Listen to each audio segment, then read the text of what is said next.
Hello guys, and welcome back to the channel. Please do not forget to comment, like, and of course do share this video.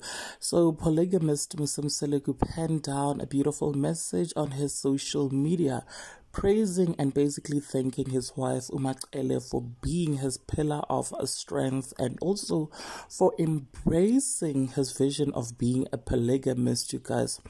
The post which he wrote on Facebook reads as follows: I will forever be indebted to Indlovukazi Mamkhulu Macele Mseleku. She has beautifully embraced my vision of being a polygamist, the pillar of strength and the foundation of my family. She is unshaken. When she married me, she was only 22 years old, and I am grateful and believe in your unwavering support. You tried and tested by all means, but you still chose us, Musa Mseleku wrote, you guys. Well, there you have it.